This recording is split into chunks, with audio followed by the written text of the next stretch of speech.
Hi, everyone. I'm Kristan Hawkins, and welcome to this new episode of the Explicitly Pro-Life podcast. Today, we're talking with Dr. Grazie Christie. She's a senior fellow at the Catholic Association. She writes and speaks both in Spanish and English about Catholicism, religious freedom, and the intersection of faith and science. And so I've asked her to come on today as someone who actively practices medicine. She practices radiology in the Miami area. To talk about this intersection of faith and science, because it recently came up at the Supreme Court, and I thought this is a perfect moment to have this conversation. You've probably seen Dr. Christie's work. She writes often for National Review, FoxNews.com, New York Times. She's everywhere. She's a leading expert on these issues of religious freedom and life and faith and science. So, Dr. Christie, thanks for coming on today. Oh, thanks for having me. It's exciting to be on your podcast. You wrote this fabulous op-ed a couple months ago in the National Review about what science says about the value and uniqueness of human life when human life begins. Because often when I'm on college campuses, I will have like pre-med students or nursing students try to tell me that, a zygote, an embryo, is not a human life, or that the pro-life movement believes that every time a man ejaculates, that's killing millions of babies. And it's funny,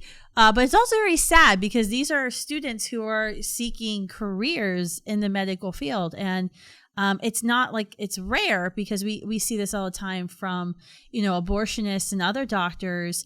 There's a infamous abortionist who she's on Twitter all the time who makes similar arguments. And it's like, you're a doctor who's literally dismembering human beings with heartbeats. How can you say it's not a human being or not remotely close to a human being? But this came up recently again at the Supreme Court. So I don't know if you listened to the oral argument. It was fascinating. I don't listen to podcasts, even though this is a podcast, but I don't ever have time to listen to audio. But I made time to listen to the entire oral arguments.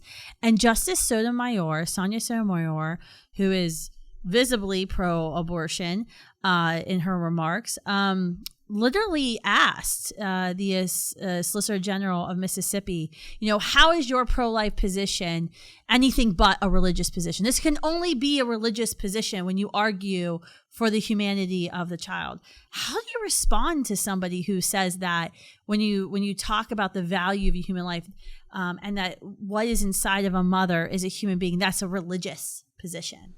Well, you're mixing up a couple of things when you ask the question. You're talking about value, and value is something that we assign according to our philosophy and the way that we value things according to how important we think they are, right? So to some people, an infant is not a valuable thing, but a toddler is. And to some people, an unborn child is not a valuable thing, but a born child is. So value is something that we assign philosophically. If we have a religion like Christianity, then we assign value to every single human being, regardless of the stage of development, regardless of their abilities, regardless of their race, regardless of their age or their health or lack of health. So that's how we assign value. We say every single human person has the same value. We're all children of God. But in the scientific arena, the scientist doesn't really assign value. The scientist simply describes the reality of the natural universe. And the reality of the natural universe when it comes to babies, when it comes to the whole process of reproduction in mammals, has been understood for a very long time. It's not under contention in any way. It's not something that anyone has any doubts about. It's a very simple thing. When a man and a woman conceive a child, that child is immediately a brand new person with its own set of DNA. That baby boy or girl starts as a single cell, but that single cell is considered scientifically alive, distinct, different from mom and dad. It has that he or she has her own or his own destiny, his or her own life, his or her own future or lack of future, if that baby isn't allowed to make it. These things are not under scientific, any kind of scientific doubt. I mean, the science has spoken. The science has been clear for as long as people have been investigating these things, which is many thousands of years. We've understood it better all the time. In my own field, I'm a radiologist, and I do fetal ultrasound. And so fetal ultrasound has added so much to our ability to place value on unborn human beings, because when we look at these images that people like me create, these beautiful ultrasound images, we're able to see that little tiny babies that are only this big have recognizably human form and features, and we're able to connect with them emotionally and philosophically and say, yes, you're a member of the human species. You're very small, you're very dependent, you're very vulnerable, you're very weak, but I can have sympathy for you, and I can feel solidarity for you because we're one of us. You're one of our species, right? So ultrasound hasn't really changed the science. What I do has opened our hearts and our minds so that we can feel solidarity as a people for unborn children. So the science is clear. We know babies that are unborn are alive and they're human, and we can choose or not to choose. We can choose or not choose as a people to assign them value. And I say that a good country like ours, which is full of good people and has a beautiful history and a glorious destiny, I really believe that about the United States. We are bigger than abortion. We are a generous, open, loving, compassionate people, and we as a people need to wrap our arms around these babies and stop excluding them from the human race the way that we have been. That's right. It's so interesting because I think the argument we often hear conflates the value with the science. When we hear it on campuses of it's nothing, it's a blob of tissue. I'm like, well, science proves it's a blob of tissue that has unique living, growing, that's just genetically distinct. So whether or not you say that blob of tissue has value, that's really the question. But you can't say that blob of tissue or the parasite or whatever they want to call the embryo or the child in the womb isn't a human being. It's what kind of blob of tissue is it? And so that is a very, very good point. I think that's really important. What do you say though to someone who says, well, your view against abortion is just a religious view? Oh, absolutely not. My view is not a religious view. My view is a medical view. I have patients I have patients of all ages, of all conditions. I have patients who are 92 years old and comatose, being fed through a tube. Some of those are my patients. Some of my patients are lively young men of 21 with giant muscles who were working out and they hurt their rotator cuff. Some of my patients are pregnant mothers who are in this glorious stage of their life where they are, making feet for socks, as my husband liked to say when I was pregnant. And then some of my patients are very small and they live inside their mothers and they're very dependent and they're very vulnerable. All of these people are my patients. I advocate for all my patients. I have, because of my profession, I have a desire to treat all of them very, very well, protect their lives, advance their interests. And that's how I came to this pro-life position. But most doctors are like me. There's been a big, strong push to change, medical schools and nursing schools to, politically from the top down to say, no, to politicize this. But the truth is that when people go into medicine, we go into medicine to safeguard our patients, to advance their health, to protect their interests, to be there for them, in the hardest moments of our patients' lives. There we are. We're there when, the family is too brokenhearted to be there. There we are. And we feel like that about our unborn patients too. And that is the correct way for physicians and nurses and other medical people to feel. We have to feel solidarity for all of our patients. This is not a religious issue. There you go. That's it. That's what I have to say. Nope, it's not. When you get asked that question or someone accuses you of that. I guess the next question, this goes into that, the value part, the philosophical discussion when it comes to abortion, because so going back to the Supreme Court arguments, Justice Amy Coney Barrett, yay, Catholic woman who has lots of kids, who's, had a successful career, yay. Very excited about that. She brought up the point in the oral arguments that, the assertions in Roe and then in Casey that a woman needed abortion in order to have a successful career, the very really anti-feminist arguments that they were making, that women weren't strong enough to become mothers and, seek to fulfill these career and educational goals. Those assertions are really void because of safe haven laws, because of adoption, that a woman doesn't have to parent a child if she doesn't want to, that, because of safe haven laws, she can relinquish, her responsibility after the birth of her child. But since then, no one, by the way, in the mainstream media picked up on Justice Sotomayor saying that, the view that human life begins at conception is merely a religious view, which is just patently false, which is you just said. No one picked that up. There wasn't any New York Times articles about that. But there's been a ton of articles in the past couple of weeks about not directly mentioning Amy Coney Barrett's remarks, but attacking adoption. I don't know if you've seen those.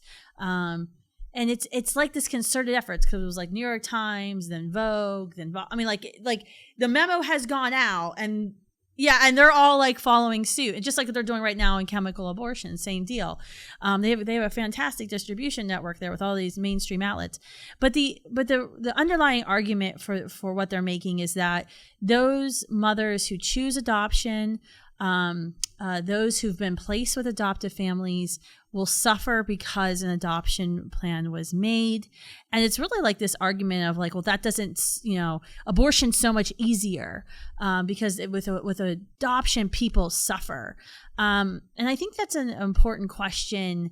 And I explore it a lot. It comes up probably, at every campus speech that I give, this question of suffering comes up about, what should we as fellow humans, should we allow, or should we, shouldn't we support the ending of life if that potential life, before they're even conceived, or the life that's already been conceived may suffer, or we feel like they're going to suffer in your life. How do you take this on from a religious and a scientific perspective, this notion of let's just eliminate the potential sufferer, not the suffering? Well, a couple of things. Number one, it's not an either or proposition. It's not we have to kill you so you don't suffer. There is a third option. We can let you live and then help you not to suffer, right? So it seems like when a people common say, sense response, but it really escapes people. Oh, but some children come to the world, to bad situations, and then they're beaten all their lives. And I say, well, those aren't the only options. It's not death or suffering. Mm-hmm. We can save the child from death, and then try to, and we have so many resources at our disposal, so many wonderful couples wanting to adopt, people who want to take these children into their homes, and we can give them beautiful lives. So it's not an either or proposition. Another thing that's missing there is the idea of justice. It's very unjust to end someone's life because of not wanting to be pregnant, for instance. I've been pregnant several times. It's not a walk in the park. I know it's hard. I had hyperemesis of pregnancy with all 4 of my pregnancies, and sometimes I get a little nauseous and I have like a flashback, and I get really, I get very upset because I remember how sick I was for so long. So I don't minimize how difficult pregnancy is, but it's a short period in one's life, and then it's over. And then one has the beautiful satisfaction of knowing that one launched another human being into the world, even if we can't parent that child. Mm-hmm. I have an adopted child. And so for me, all this talk against adoption, it just makes my head explode. Adoption is hard. Okay? It's hard on the parents that don't get to grow up next to their child. I pray for my child's birth parents every single day. Our entire family does. And I pray all the time that God comfort them and somehow make it known to them in the deep recesses of their hearts that their little girl is safe, and that she's safe with us, and we adore her. And, we would lie down in front of trains for her. So that girl is safe. Adoption's hard. It's hard on my daughter to be adopted because she has that pain in her heart that she will always have, that the beginning of her life was difficult. and that she doesn't know her parents that gave her life. I don't want to minimize any of that. But adoption is also a fairy tale. It's an idyllic fairy tale. Because here in my house is this perfect child who I don't know how God chose her for me. I don't know what I did to deserve it. Nothing. I know I couldn't have done anything to deserve such a thing. But here she is in our house, beloved, a beloved daughter of the house. So adoption can be hard, and at the same time, it can be beautiful. And I say, my children, I go to these marches all the time. And ever since my little girl was tiny, she would hold up the adoption is the loving option sign at the pro-life marches. And it is. Adoption is the loving option. I have a really hard time listening to the left decry adoption. That's a really bad line. Better dead than adopted is a very bad line. Let them keep saying it. They're losing people. They're losing people to their side every day with that, because our human hearts are bigger than that. We know that when a child needs a home and a child gets a home, the angels are singing in heaven. Yeah, I've actually been thinking about that, because it's not like only conservative or religious families adopt. It's not like only pro-life families adopt. Now, I think I know a shockingly high number percentage-wise of pro-life families that have adopted, yes. But from the left and the right, families adopt. And so you're right.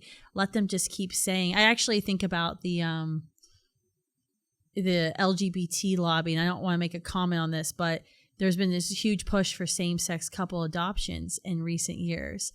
And so it's actually really interesting, because the abortion industry is so aligned with the LGBTQ lobby. I wonder how this push is affecting their donation dollars and support with that lobby. They have a very interesting alliance for them to now come out and say that, better off dead than to be adopted. I imagine for that lobby, surrogacy makes much more sense than adoption. I mean, if the babies dry up, then I don't think there's going to be so many going crying. It's sad, but these are the realities.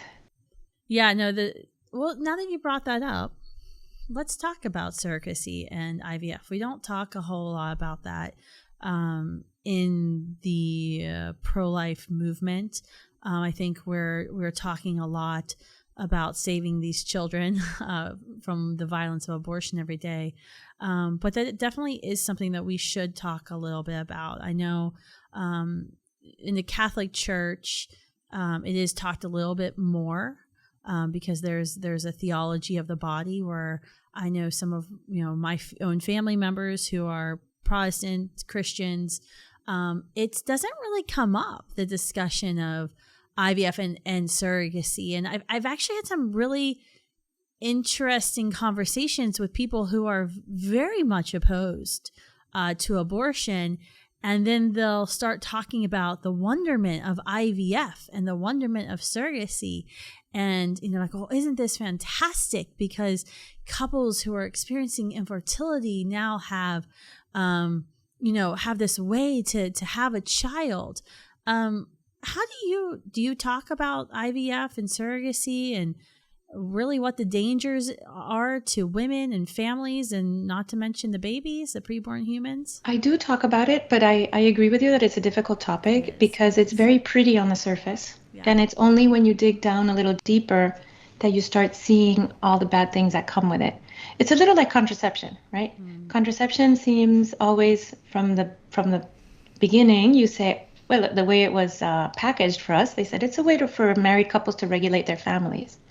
Well, we know that's not how it turned out, right? It turned out to be a way for sex to be separated from childbearing, which separated sex from marriage, which separated people from their families, which separated, it was a great separator, right? Yeah, and now the most controversial thing I'll say on campus is, if you have sex, then you should be willing to accept the natural consequence of that sex. And it's like an outrageous statement that I would dare say that. I'm like, I thought that was simple. So you're right. It just kind of kept separating. Contraception was the great separator. It said you will not live with the consequences of your sexual acts, right? Yep. Which is a dream of bad men from the beginning of time, right? Right. Bad men always wanted this. Abusers. Yep. These losers always wanted to say, okay, we want to have sex. I don't want to have anything to do with whatever happens after. I want to wake up and have you be gone, like the genie in the bottle. Okay. So anyway, it's like contraception when you start talking about IVF and surrogacy, because what happens first of all is all these happy feelings of, well, no one's being hurt, and the woman wants to rent her uterus, and she's, she feels like she really wants to give that loving gift, and then in IVF, that just seems like you're manipulating a little bit something that was going to happen anyway, and it's a kind of treatment for a disease, which is infertility. Mm-hmm. It's when you dig down a little deeper that it all goes sour. And I've had these conversations with people. On the surrogacy side, obviously, it's a kind of slavery. It's rich people renting poor women's wombs. There's a huge power differential. All the left is always worried about these power differentials, but nobody talks about surrogacy. But that's a big deal.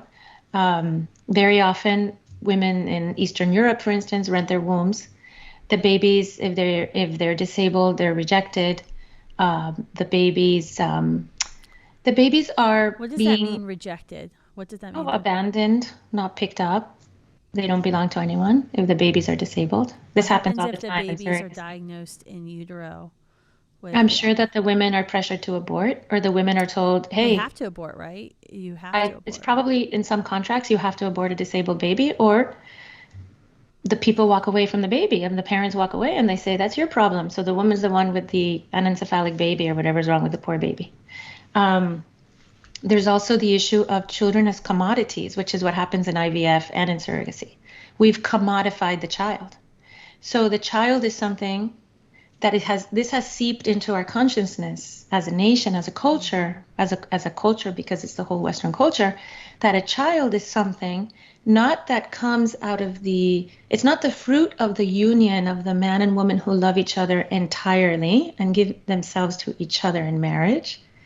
And then these children come along as these amazing blessings, that are the fruit of our love, of our spousal love. That's the way children ought to be regarded. Children now are these things that you choose to create in a natural way, if it works for you, at a certain time in your life, when everything's perfect, and when everything's perfect, all right? And then you have one or two. So that's how children are now. But what happens? Well, they don't come at the right time, because now you waited till you're 38, and they're not going to come at 38. So what happens is now you go get them with IVF. So you go buy a child, basically. You manufacture children. So you've separated, like contraception is the great separator. Mm-hmm. All these technologies are the great separator between the idea of children as blessings, as gifts from God that are given to married couples to bless their union. Yeah. Now they're commodities like Louis Vuitton purses. You can have them made in China. You can buy one on the Real. You can choose a girl over a boy. You can choose a girl. You create all these embryos. You look at them. You test them. You discard the ones you don't like. You keep the ones you do. You freeze some of them. I mean, it's horrendous.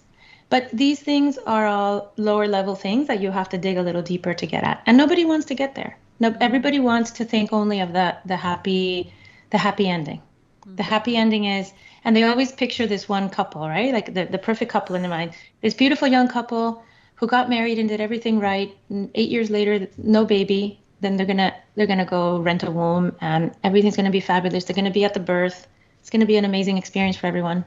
It's a win-win-win, and that's just, maybe it happens like that sometimes, but that's not what surrogacy is in itself. What happens to the embryo? So I have 2 children with cystic fibrosis, and there was Gunnar Esiason. His father was a former Boomer Esiason, big football player, and he's a commentator. So about 99% of all CF men are infertile. And so they just conceived, he and his wife conceived through IVF a child. She's due any day.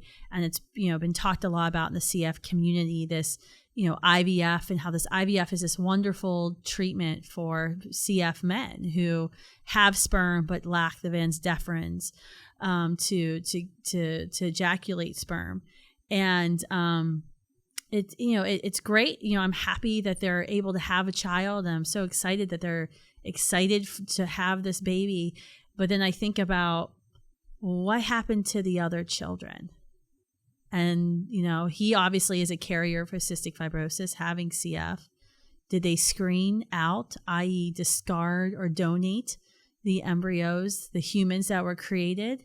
I mean, that's PGE is a big thing. That's why a lot of CF families, I remember one of the first times I went into the CF team for Gunner's visit, and I was pregnant with my second son, they made the mistake of every CF team at a hospital has a geneticist on staff, and they made the mistake of sending her into my room, and she never came back after that. But I'd have liked to have been there. Yeah. I was a lot nicer because it was the best hospital in the country. If it wasn't the best hospital, I wouldn't have been as nice. But, you know, because that's kind of their prescription for parents of once you have one of those mistake children with CF, well, we can remedy that so you don't have to have another child, because that's just being cruel to allow another child to be possibly born with cystic fibrosis. Can you talk about what happens to these children in IVF? You know, well, these embryos, yeah. Well, most of them are the ones that, some are frozen to be used later, if they're healthy babies, if they're healthy embryos. And then what happens once they've been frozen for a while, I don't know. I suppose they're discarded at some point. Some embryos are discarded right away. They're just destroyed because their DNA is found faulty. And some are implanted all at once. They used to implant 2, 3, or 4, and then what they would call reduce the pregnancy, which is to selectively abort the ones that, you know, you might have 4 embryos growing inside mom, and they would go in and take out 2, the 2 that looked the least lively, I guess. And yeah, that's what happens. And this idea that they're doing for cystic fibrosis, that what people would do for cystic fibrosis, which is to have instead of just getting pregnant with your wife, to get pregnant through IVF, you know, to create embryos through IVF and then pick out the ones that don't have cystic fibrosis. People are doing this for many other reasons that are nowhere near as complicated or intense as cystic fibrosis. They're doing this for, I know a young couple who each have a genetic, you know, one recessive gene for an abnormality, but it's an abnormality that's very, very light. It's nothing like cystic fibrosis, and they went ahead, and a very young couple, and they went ahead and did IVF. And I don't know what kind of money they spent or how many embryos they destroyed, and they chose their one perfect little embryo and implanted that baby. She's a sweet little girl, and I'm really happy she's alive, but this is not the way to go through life, choosing the next generation. I mean, we're becoming eugenicists. We're all eugenicists now. It's like that movie Ethan Hawke did in the late 90s called Gattaca. I don't know if you've ever seen it. Seen that. You should watch it. It's this perfect society. And then, you know, essentially, if you're not conceived in this perfect way, there's the people who were conceived in the perfect way. And then there's like the people who are like, oops, and were conceived the natural way. And they're like the lower class. It's really sad. But it's actually what we've seen. And this is exactly how we treat, you know, like any family, for example, who has more than one CF child, we get the time. Oh, sure. They're like, how could you let this happen twice? How could you let this happen twice? There's like, you know, sympathy for the first having one child, but to do it again means that you're reckless. We have another child who's just been diagnosed with another very rare genetic mutation. I won like the genetic lottery over here, apparently. Something that we've never heard of. We're dealing with it. It's not life-threatening like CF. It will cause him to not probably have substantial problems walking. And the first thing one of my husband's family members said to him was like, you know, this is why they really need to bring back genetic tests before people get married. Oh, before they get married, yeah. Yeah, I was like, actually, one, it was just a blood test. It wouldn't have caught this. And 2, what a thing to say to another family member. But this is how these young cousins of mine that did this IVF, this is how they discovered it. And it came up because my daughter got married a few months ago, and this cousin's mother, my cousin, said to me, have she and her future husband been tested for genetic diseases? And I said, no. Well, why would they be? And she goes, oh, because this is what happens. It turns out that one of them has this gene and this one. And I said, I'm sorry. I'm sure you mean really well, but the last thing I'm going to tell my daughter is to go get herself tested for genetic disease so she can go down the IVF route and picking her babies. So God will send them whatever God wants to send them. And whatever he sends them will be perfect. Because if it's God's plan, then it's perfect. That's right. That's right. Well, thank you so much for coming on today. This was, I actually didn't even mean to get into the IVF and surrogacy, but you're such a great expert to have on to talk about I'm this. glad that we did. I don't talk about it much, but it's good to talk about it with someone like you. It doesn't come up a lot, but it's definitely something we have to, as pro-life advocates, continue to kind of speak into and educate our family members even about this, because, just like how I've had to educate, every family member I have about birth control and Plan B, and then you get into IVF and surrogacy, it's just not talked about. And once people kind of see, oh, wow, they are creating embryos, and these are human lives that are being treated as commodities. It really does start. You see the kind of the light bulbs start clicking in a lot of people's minds, but we definitely have to keep raising Kristin, if I could say, you who work with young people, what I'm worried about in a post-Roe world, in a post-Roe America, which could be our joy to see in the summer, we could have a post-Roe America. What I'm really worried about for young people is a push to sterilize all of them. That sounds, I don't think I'm being too, I hope I don't sound crazy, but I believe there's going to be a push people are going to be encouraged to sterilize themselves. I've already seen articles about it, people choosing sterilization at 18 or 19, permanent sterilization, because they don't envision themselves having children. I can just see a world in which the left hypes up this idea that, pregnancy is a disaster. Even giving up a baby for adoption is a kind of slavery. Pregnancy is forced birth. And then saying sterilize. We're going to have to be very, I think, proactive in a post-Roe America to make sure that the culture doesn't turn into something worse than what we have now, frankly. Wow. Thank you for bringing that up, because, we've been talking a lot about chemical abortion and how the left is going to get around post-Roe because they'll just ship abortion drugs from California to Mississippi. But we haven't talked a lot about sterilization, but you're exactly right, because I remember reading some of the tweets after the Texas heartbeat law went into effect in September. And there was people going, all right, come get your vasectomies. And they said the vasectomy numbers shot up in Texas, where men were going, well, I guess I have to go get a vasectomy. And some abortion advocates were like, good, finally, the men get the message. And but it's this treatment of our bodies like we're just like animals. Well, pregnancy as a disease, as a terrible disease. And we're going to be very sorry in a couple decades when, the demographic pyramid is upside down. Yeah, and nobody can even conceive of having a baby because they've been told since they were little that pregnancy is a disease. We have a lot of things. Came out just recently and said the greatest threat to the human population, I think they were all waiting for him to say, was, the carbon monoxide, global warming. He said it was underpopulation. And I don't think I think he's secretly pro-life. And he has a lot of kids with his ex-wife and girlfriends or whatever. He likes babies, and he likes babies. He likes babies. Yes, I did hear him say that. And yeah, he's very correct. And this whole thing, a post-Roe America, it could really be an America without babies because of chemical abortion, because of sterilization, because of an idea that the left is going to drive this idea that a pregnancy is such a disaster that it's better to be, sterilized. You're right. I can see some crazy leftists out about this. I don't know if you saw it, Dr. Christie. It was it was an opinion poll of young people, and they said a majority of them said that they cannot envision themselves ever becoming a parent. They have no intention of ever becoming a parent. They need to live their best life. If you have that feeling, you're like, oh, I could never be a parent, and then they tell you that if you get pregnant, you're going to have to be forcibly birthing this child and then giving it up for adoption. And then that's horrible because you're going to suffer all your life because of that. Then go get sterilized. The world is going to be like going to Harry Potter land at Universal Studios.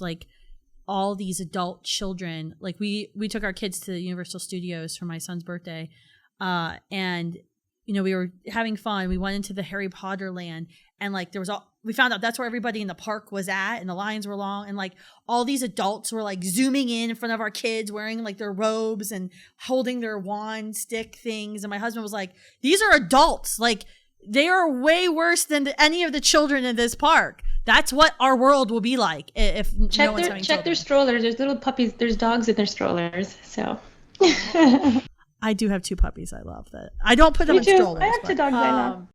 But no, my gosh, that's a fantastic point. Thank you for bringing that up. We need to delve into that further as a movement, because you're absolutely right. We're going to have to talk about the value of families and the value of having children as much as we're talking about why not to violently end the life of your child. So thank you so much, Dr. Christie, for coming on today. Where can people follow you? Like, I see your writings from time to time, but where can they get more like regular updates from? Well, it was first of all, it was a real pleasure, and thank you for having me. You're charming. And we're at thecatholicassociation.org, and there you can see all the stuff we do. We have a great email list that does a roundup of all important news related to Catholicism and pro-life and everything every day. And you can follow me on Twitter. I have a lot of Twitter followers, and I put all my work on there and my ideas, and wonderful to be with you. I'm going to follow you right now. Thank you so much, Dr. Christie. And thank you all for tuning in to this very special episode of Explicitly Pro-Life. I hope this conversation was very informative for you as you move forward in conversations about the value of life from a scientific perspective. Whether you're talking about abortion or IVF, I think this conversation is going to help inform your future conversations with friends and family and those you're trying to win over to the pro-life side. So thanks for joining us.